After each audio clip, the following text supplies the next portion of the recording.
The Disney Pixel RPG, is it still good?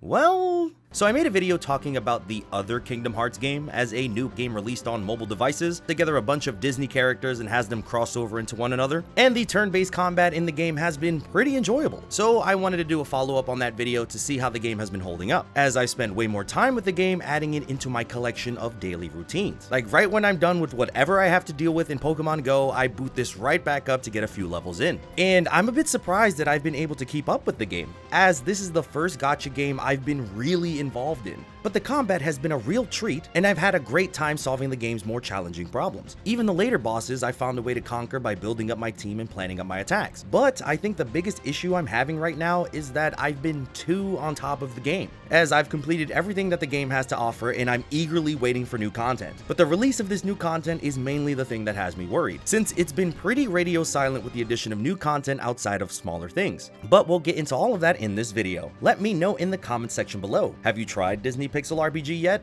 If so, what do you think about it? And if you haven't touched the game yet, what other games do you have on your phone? I have a family member that has been religiously into Farmville for the last few years, so the range mobile devices can have on the games you'll experience is all over the place. And while you're down there, please be sure to hit that like button, as it helps out the channel and keeps the lights on nice and pretty. So in Disney Pixel RPG, you're given 3 different story worlds to go through. We got the Sleeping Beauty world, Mickey's Magical Carnival, and the Zootopia Infiltration mission. And within each world is a bunch of stages to clear against these glitches, with the final world giving us a new glitch version of some of our favorite characters. These bosses are often pretty tough, causing me several attempts to lock it in, although there are hard mode versions of each of these stages, giving them more damage, causing you to need to improve your team yourself. I do like these hard mode stages since the extra bit of challenge definitely keeps me engaged, and I like seeing my favorite characters get stronger as a result. At the time of this recording, this has been my team that I've been working with, as I poured all of my resources to get them to the max level and their max rarity. Donald, Mulan, and Peter Pan have been my DPS, killing off enemies with just a few hits, and even having moves that land on multiple foes at once. Then I've got Baymax as my healer to make sure we're all nice and healthy. Then I've got Dale, as he has a special ability to boost the rest of the party's attack for a limited time. It does become more difficult to want to build up other characters, considering the game doesn't have the challenge to warrant switching out teammates, as I've been able to get through all of my challenges just by using this team. Which is fine, I adore this composition since I built it with my own hands. I needed them in order to clear out those hard mode missions. And that I did, now completing everything that the story mode has to offer. But this is where I really started to feel the lack of content, since after clearing out the story mode missions and the hard missions, there's not really much for you to do in the game. So a lot of my gameplay in recent history has just been me booting up the game to complete my dailies. Just log in, go to the bonus stages, and clear those out for extra resources. And those extra resources consist of more level up gems or rarity items to help you get to the next tier. I will say that I do like that the game has an auto bulk button, where you can tackle the same level multiple times without having to input anything or retry. I mainly play this game when I'm at the gym between reps, and I would set up the auto bulk setting when I was working out to get the max resources. But if you have a team that's already maxed out, you're really only doing this to max out other characters outside of your party. Then there's also Expeditions. This is an automated feature where you can send 3 characters on their own for about a day, and they'll come back with resources after about 24 hours. Then you just send them back outside and the loop continues. I did also think that the lack of stamina was going to be an issue, but I have had no real reason to use my stamina outside of grinding for resources. But like I said, I already have my solid team that's been doing everything I need them to. So needing resources is just for building up a character that I might want in the future, but nothing really in present time. So a lot of my experience with Disney Pixel RPG right now is to boot up, do my dailies, then do literally anything else with my day. Fortunately, they did add a new battle challenge event for a limited time, where you're able to fight against the same boss again and again up to 30 times, but each one gets a bit more difficult than the last. I was able to auto battle pretty comfortably up to level 25, but those final 5 levels were super tough, causing me to have to lock in to complete them. The neat part about this event is that it doesn't require stamina in order to participate, meaning that you can replay these levels again and again as often as you would like, which is great since they give you a currency that you can use in its own event shop. Collecting things like an event gacha ticket, new clothing items, customization seeds, evolution items, and basically everything you could hope for. And this has been the best way for me to get resources for my team. I just replay these fights over and over again, build up some coin, and spend them accordingly.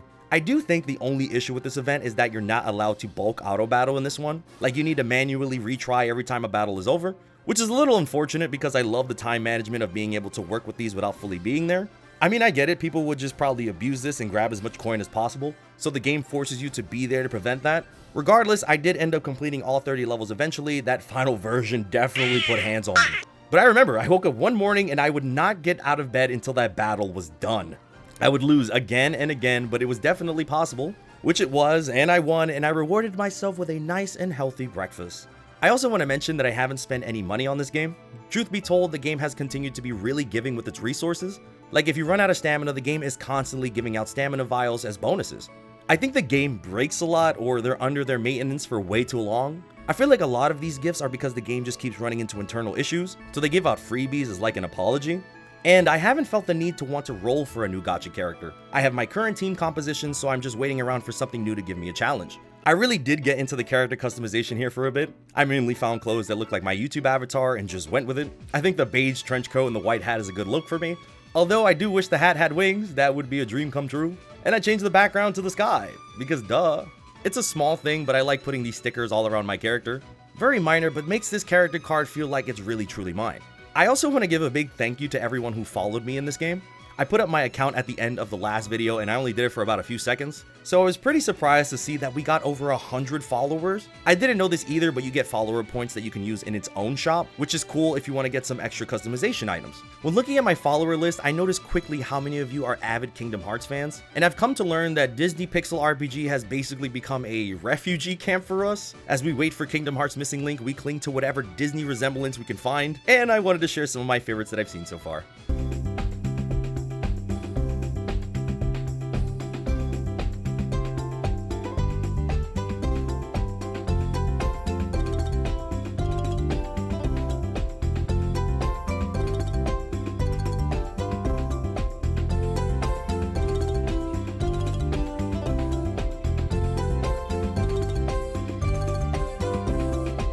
I want to quickly recap all of the content in this game. So you have 3 story worlds, then you have the hard mode versions of all of these story worlds, then you have the bonus stages to get some extra resources, as well as this limited time event where you can fight this boss again and again. And that's basically everything you can do right now. We're just basically waiting for more story content as well as new side stuff to potentially do. I do worry about this game a bit if this is how they want to release their new content. I'm not saying new stuff has to come out all the time. I'm saying at this current rate, I do see a lot of people falling out of this game. Like, you can boot up and do your dailies as much as you want, but if you're just doing this for resources that you can't get much use out of because there's no new content to play, then you're basically just grinding to stand there and look at your pretty characters.